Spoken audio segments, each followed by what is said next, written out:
Passion our purpose, profit our pain. I don't ever want my name to be in vain. A life full of substance is the only thing that will remain the same. Millennial Millennial thoughts. thought. Yes. We're on it. We're getting it. So hey y'all, welcome back to another episode. It's your girl Alicia. And I'm Sabriya. We are back with another episode of talking about loneliness and how that affects our mental health.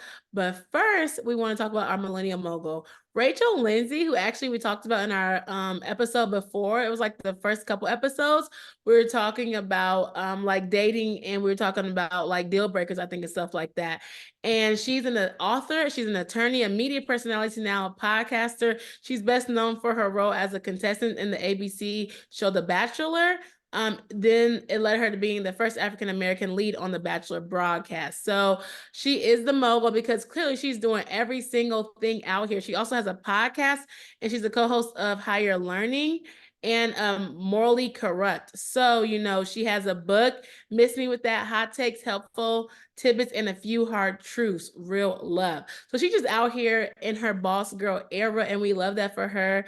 And so sad that she is going through like a divorce and everything like that, and it's very public. But you always have things going on because life is hard. But we are seeing that she is still going through it day by day, taking her time, and still being able to show up and doing her podcast, her books, and everything else that she'll be going on. So we just want to shout her out and give her flowers. And she is the millennial mogul. You can follow her, or you can follow her on Instagram at the Rach Lindsay. If you want, you could check her out on her website, rachellindsayofficial.com. And also, shout out to my friend who was helping me with these millennial moguls. Her name is Nancy. She is my podcast manager. But we also like to have people send us in millennial moguls. So you all can email us at millennialthoughtspod@gmail.com, or you can DM us on Instagram as well. We love to take suggestions, and we love to shout out people who, are doing bomb things in their area as a millennial in the world. So that's what I want to share for the millennial mogul. I love it. I love it. It's always so great to see other women, Black women, doing such great work in the world and really making a difference. And so I'm Sabriya. As y'all know, I'm a mental health professional. And one of the things I love to do in the beginning of our episodes is bring out the therapy toolkit by Lynn Martinson. And I think this is such a great just tool because it's such a great way to look at your life from a perspective that you may not think about. And so these are all random cards that we pull from. They're literally all random. We never have any idea at the beginning of episodes when we do it. So we're back at it. And the last few episodes we were this and that. So we're going again. Are y'all ready? You ready? You ready, Alicia, for the question? Yes. Mm-hmm. Ooh, this one's very interesting. This one can go many directions. So the topic is physical intimacy. So it doesn't necessarily always have to mean on the sexual level or whatnot, but just this concept of physical touch in general. So how important for you in relationships, and this can be platonic or non-platonic, is physical intimacy for you?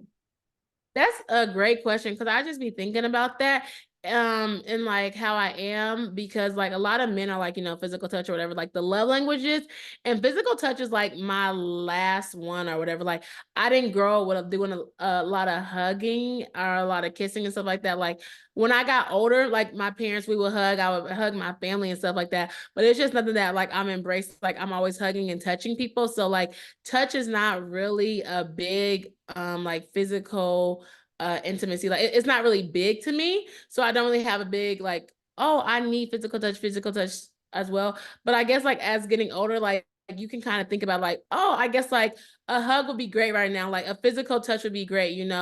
And so it's not that I'm like, oh, I hate physical touch, but also I'm not like, oh, I have to have like, it's like my top love language. So I guess I'm like in the middle. Like it would be cool, like, yeah, if I'm in a relationship, but I also would love to hug my friends. Like, I hugging my friends and stuff, doing like that. Like, I think it can kind of be either way, just being a hugger. I am in general a hugger now. Like I do hug people when I see people. I like hug and I embrace her because like a hug does feel good. So it's just not like it has to be like my man or something like that. Like I do hug friends and I hug people when I haven't seen them in a long time. I think that embrace it kind of like shows you like Oh my goodness, like oh my gosh, I feel you. Like you can feel them. You feel them, you touch them, and so it's kind of just like an embracing thing. So yeah, I like hugging, I would say, as physical. Touching is like, okay, as touching is kind of cringy, like, oh, he just touching I me. Like actually, little kids touch all the time. yes, that is true. And it's funny, I actually have a few thoughts about this. So I'm like you, I used to be a really big hugger, and I think I still am a hugger in nature with people. I don't know though. I think that COVID really changed me. And I don't know. It's not like I had a horrible like COVID experience. Thankfully I was blessed enough. I did get it in different points, but it was never like so horrible. But I think for me, it's more like I really am a little bit more weird about my space. So like back then where I could be in a crowded place and didn't care if people really bumped into me, it wasn't a huge deal. Now I'm like, do not touch me. Like, please do not put me in a crowd where people are rubbing up against me. It really bothers me and I get really uncomfortable. So I think, consensual physical touch, like a hug or something like that, is fine. But I don't like to be randomly touched unexpectedly. It's just not my thing. I don't really care. Don't touch my shoulder while we're talking. You could just talk to me without touching me. Like, I think that that's kind of changed for me, post COVID. It's funny. My husband, he's the kind of person that we're out and he'll like plant a big fat kiss on me. Like the other day, we're at Disney and I was so embarrassed because he's such a physical, like, like lovey-dovey person. So like he like took my hat and he like gave me like this big kiss of my hat, like in the movies. And some guy was like, I see y'all. And it was like, oh my God. So he's like, my husband's definitely probably a lot more of a physical touch person than I am. Like I'm not a PDA person. We can hold hands, but I'm also like I have clammy hands. So like I'm not really a hand holder. So it's really funny. I think that I'm really similar to you though. I think that physical touch depends on who it is. And yes, you're right. Sometimes kids be having like stuff on their hands, and I'm like, Oh I'm, my God, I'm don't like, touch please me. don't put this Yeah. on me. And I'm like, you're cute, but don't like.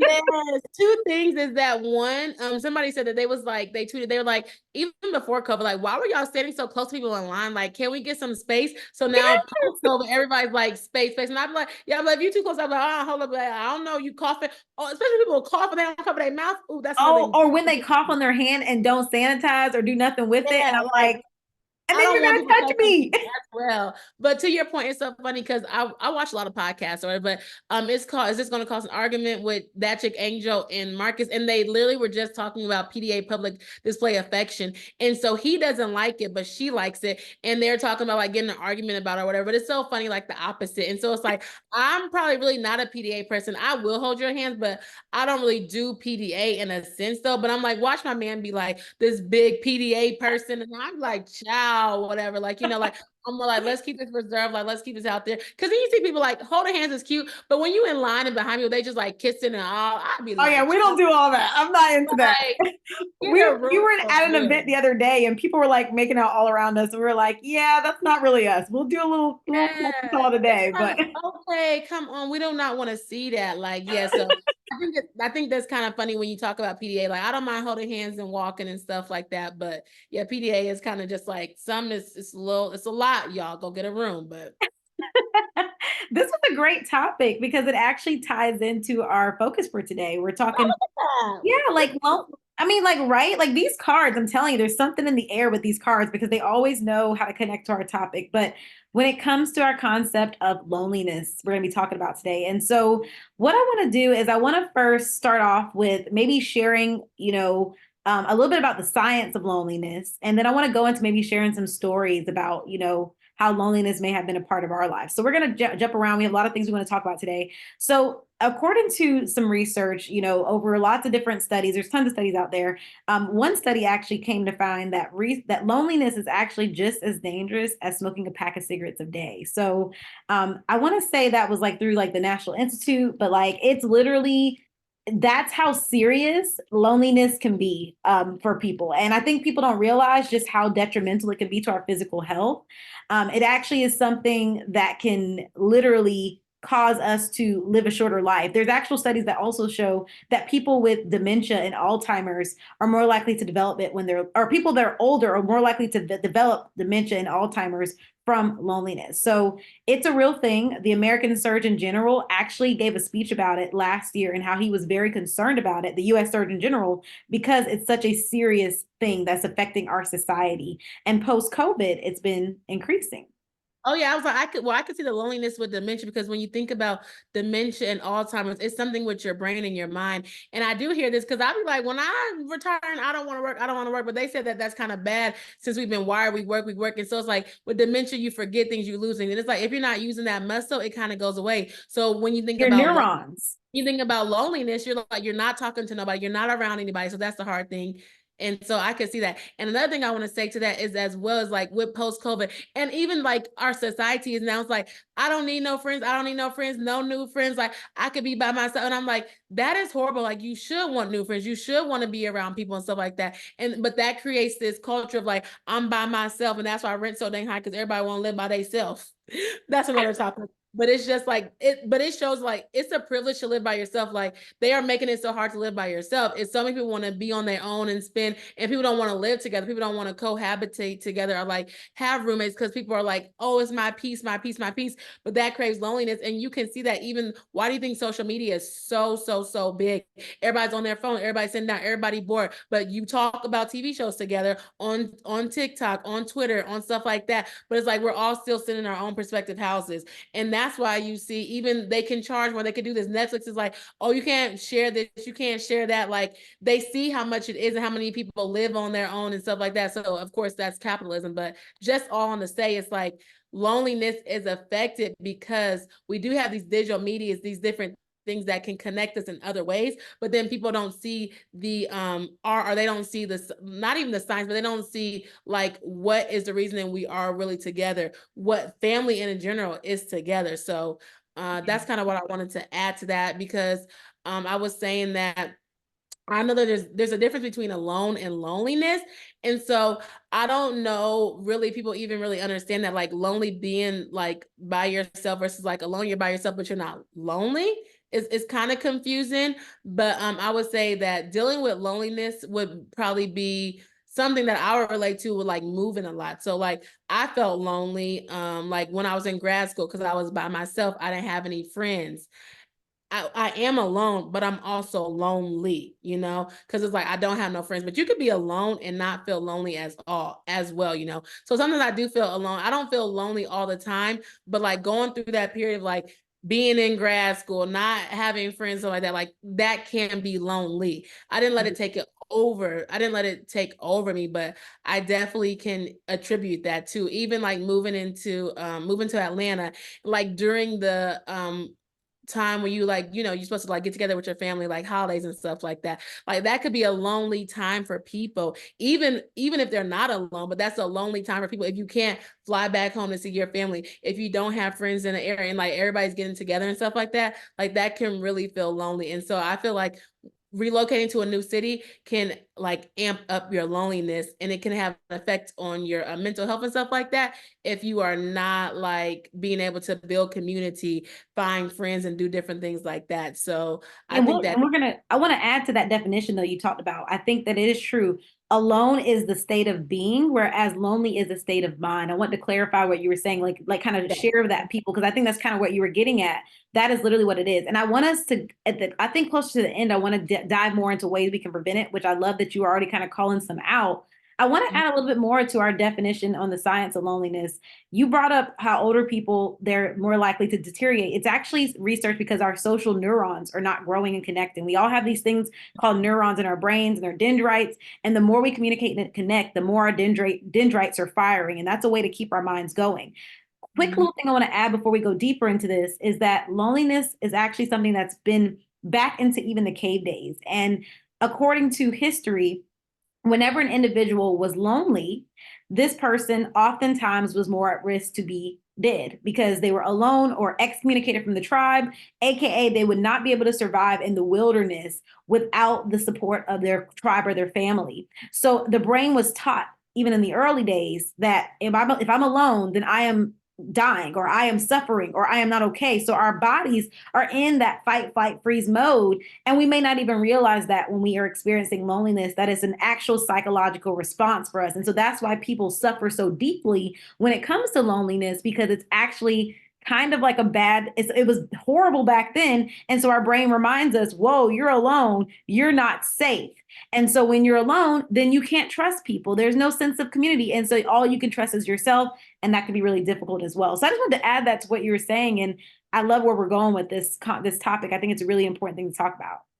Yeah, no worries. I also think that as well too, and I don't think that people really kind of know the difference because it's like at one point I could be like, oh yeah, I'm alone, I'm alone, I'm alone. But then on more part, I feel like it could be like I'm lonely, I'm lonely. And so just for context, even when it's like when I was living in Atlanta, I feel like I was more lonely in Atlanta, or no, maybe in grad school, maybe both of the time because I didn't really have community. I didn't have community in either one of those. And so it's kind of like when you feel like you're around people who are in relationships, who are married, who are this like that, or have friends, it's kind of like, dang, I can't really find my core community. So then that makes me not even want to do anything or whatever. So I do know like in grad school, like I was just like in the house all the time. And that's actually one reason that I even started even going out to eat by myself. Like I never went out to eat by myself, but in grad school, like I had to like kind of get out of that state of mind. So I just started going out to eat by myself. I started like actually writing. I even started this podcast like in grad school, like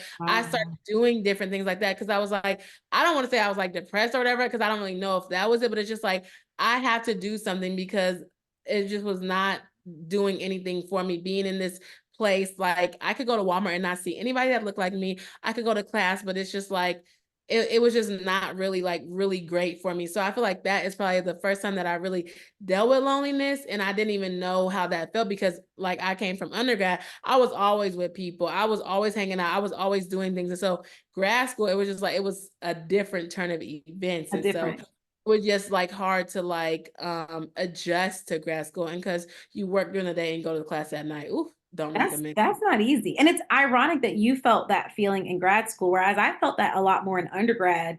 And it's ironic because I did undergrad in person and I did grad school online. But in undergrad, I was at a PWI and which is a predominantly white institution. I was one of the only, it's very little black individuals on campus. And so and I was also in an animal science program at the time. So I was very isolated and I really didn't see a lot of people who looked like me, who related to me, and I feel like people had their cliques and things in college. And so it took really a lot of time to even build connections. And even still, I still would oftentimes find myself lonely. There were times I found myself like, really sad and crying because I didn't really get a chance to make those connections in the way I hoped. I was really school oriented and work oriented. I was working, going to school, but I also had my partner, my husband, he was my boyfriend probably at the time. So that probably also was a factor as well, balancing all of those things and managing all those things at the same time. And so definitely that is very true. You can be in an environment and still feel lonely, even if you're not alone in that environment. Yeah, I think it was because maybe when I came in, like we came in, I had like already community already started because we follow people on Twitter before I went to school. So we talk on Twitter, then we meet up, and then we have like events and stuff like that. First, when I went to grad school, it was just me. I didn't know anybody. I just went there. I just knew my program director. I tried to hang out with people, but a lot of the people that I went to the grad school with, they already went to that school before or something like that, or they worked. And so they had different like opportunities or different networking and whatever. And I tried to network, it just really didn't kind of like go well for me. So that was also kind of sad too as well. And so that just is that's just happened when you move and you relocate and different things like that. So that's the sad part Yeah, about that. that's a good point. Let's move into actually the concept of bed rot. So like that was a whole new thing that's coming on social media in the forefront, bed rot. And so bed rot is basically this idea that we pretty much stay in bed and we kind of rot to life all day, right? Like maybe we don't feel connected or we feel disconnected. What are your thoughts on that, Alicia? Do you feel like you found yourself in that space of bed rot, like because I know depression can couple with loneliness too and all that. So I don't feel like I had an opportunity to bear out in grad school because I had to keep on doing schoolwork. Okay. I thought I can't wait till I get a dang Saturday. So maybe I love bed riding because every time I was doing a paper, I was working on, but I was drowning in that. And I'm like, this is not really what I want to do. Like, I was like, oh my gosh, I got to go to the library again or whatever. So, but I do think like on Sundays or something like that, I didn't have TV. Like, I kind of was just like secluded to myself. Like, I didn't have a TV. I didn't really watch TV in grad school or whatever. And so I probably would just like sleep on a Sunday or something like that. I'd probably try to go to church or something like that. Or if I had to work or something, But yeah, I feel like I'd probably bet right a little bit more now. Like I feel like a couple weeks ago, I was like, I'm just laying in bed. Like literally, I was just laying in bed yesterday too, but I have things to do or whatever. So I guess I don't really do it as much now. I'm really more busier now with all my life. So I don't even feel like I have a chance to bed right. But I would say like these last couple weeks have been kind of rough. So I was just like, okay, I'm gonna come home. I'm gonna just go to work. I'm just gonna lay down. I'm just lay, watch some TV. Because it's just like so much going on. Like my mom was so overstimulated. I was just like, I cannot. So when I get to that, I feel like now I have more of a let me just lay down, let me just watch some TV and kind of just do what I need to do or whatever, practice like more self-care and stuff like that. What about you? That's really interesting because for me, I think that I crave connections, but then I also don't do the work to maintain them. And I kind of am terrible. Like at one point I was like, oh, I really want to hang out with other couples and meet other people and connect with other people. I would tell my husband, and then we finally started doing it, especially this year. We have been coming in hot with the hangouts this year. We've been hanging out almost every weekend. And I'm like, I want a bed right now. I want to watch my show and be lazy. So it's funny. I think that it's all in moderation. And so I agree with you. Sometimes maybe bed rotting can be a good thing. But maybe it's that we at least get up and brush our teeth and do our hair or at least get up and take a shower or whatever. I think that we can be a great pal to ourselves, a great friend to ourselves. And then also if faith is a big factor, you talked about going to church. I mean, for me, I'm never really alone, right? Like for me, I believe that I always have God, I always have Jesus on my side. So like I always feel like I'm never truly alone. So that's on a personal faith level. So I love that you changed this idea of bed rotting to something that can be positive if done right. I think all Mhm. mental health concepts that we run from, even dissociation, all these other things, we often run from it, but everything can be done right, but just in moderation. Yeah, yeah, yeah, definitely. I'm like, if that is what it is, and that is what it is, I guess. I don't know. But yeah, but speaking to that, like growing up in faith or like going to church, stuff like that, I feel like that's also how you kind of find community. So even thinking now, I'm like, oh yeah, maybe I can go to a church, but like church is kind of how you find community. If it's a good place to go, you meet some people. So it's kind of like, oh, that's where I know you can find connections that is going to church. So if you are feeling lonely, trying to get into the therapy corner a little bit, you can go find places like think about where you want to build that community. So I know me, I'm a writer. I like to go to open mic nights. I'm creative. So I go to more open mic nights now. I go to like writers meetups, like, and so whatever you like. And that's the thing, like find a passion, find something that's fun. You don't have to have it as a side hustle. It don't have to be anything. But if you are lonely, even if you like TV, like we said, you could use social media, but now in these different cities, they're having meetups in person and things like that. So like find where you want to build your community. That if you like brunches and you want to be with the girls, if you like spa days and stuff like that, like go find where your community is at. And so that's something that I had to figure out. I didn't have community where I was at. I either have to build it, search it, or find it. And just randomly, like I don't even know. I'm so sad because I ended up moving from Atlanta, but like randomly I seen an ad for like a writers networking event and I went and it just was like kind of like the best thing to be able to get out because I was able to be in a space where there was writers, directors, producers. So I just started going to there. Sadly, I left, but I'm still connected to some people there. And so that's kind of how I like kind of build a community. But before that, it's like it was definitely hard to like try to meet people or even know where to go and different things like that because life is just so overwhelming. You have things to do every day. Like, oh my Yeah. gosh, yeah, so I think that my tip, if you don't want to, stay in that lonely state, or if you don't want to be bedridden, sometimes it's good to just lay in the bed, but like go and search out and seek and find the communities and don't be like Sabriya and say you want it and don't do it. Yes, You maintain that. gotta say it and do Look, it. I know I'm terrible, and I love my friends I'm meeting, but it's hard to uphold that. I think my social battery goes out so much quicker than it used to, and Mhm. I love your tips, Alieshia. I think those are so important. And I think it's important to understand that one, it's normal to feel this as an adult. As an adult, it is hard to meet people because you don't have those built-in settings for you to connect, especially with the world of remote work and hybrid work and remote schooling. There are not as many places to connect with people. And so just remember that you have to do the work to create that space. So for my husband and I, we love theme parks. We meet people there all the time. And there's always like little things to do at our little community events that we do. find those affinity things that you like to do and that you enjoy so that you can connect with people through it. Another thing that people don't think about is some apartment communities actually offer events and things at their apartment. We've stayed at several places over the years that have done that, and we built connections through their apartment events. And so there are places you can live where there's built-in activities there to be had. So whether I it's go to meeting, my apartment complex, see there's someone single there. exactly, they I know how much you pay for rent, so I know how much you make. Look at that. I'm just playing. But yeah, they even my apartment they do have events, and that is good. Like that is the community. My friend, they be having food trucks and stuff like that at her apartment complex, so she does use that as well too. And that's common. That's kind of scary, but it's a common place to go. So I definitely agree to kind of like build your own community if you don't have one. And I think it's really important for single women, especially if you live by yourself or if you're in a different state, to really have that community, to really be able to lean on people, to really be able to find people, because anything can happen. You are out there by yourself. So I definitely think it's important to build community. And if you like this conversation about building community, if you want to know about loneliness, side plug, I interviewed Sabriya before on a different season, the relocation episode, where she talked about moving to Orlando. So I have a whole season on relocating to different cities, talking about loneliness, talking about moving and stuff like that. If that's something you're interested in, make sure you go and check that out. It's just Millennial Thoughts Podcast, season 7, I believe it is, or season 8, one of those seasons, but it's right before this one. So y'all can go check that out if you're interested in listening to it. I love that. I love that, Alieshia. And remember, one final tip I want to give you all on this journey is that loneliness does not mean that you want to just jump into any relationship with anyone, whether it's a romantic relationship or whether it is a friendship relationship. You want to focus on quality. Don't let ourselves get lost in desperation to respond to loneliness. So that's my last tidbit I would give is don't forget to still keep quality at the forefront.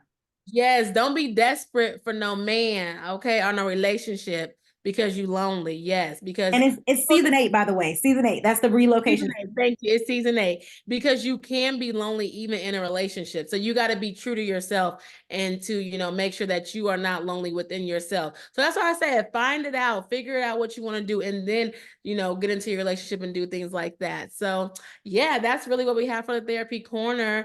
Let us know your comments, let us know your thoughts. Like I said, y'all can watch us on YouTube, Millennial Thoughts Podcast, listen to us on the podcast platform, anyone that you have, comment on Instagram. Check out season 8 of Millennial Thoughts Podcast relocation season, and come back next time for another episode. Woo! See y'all then. Thanks so much for joining us. Bye bye. Bye.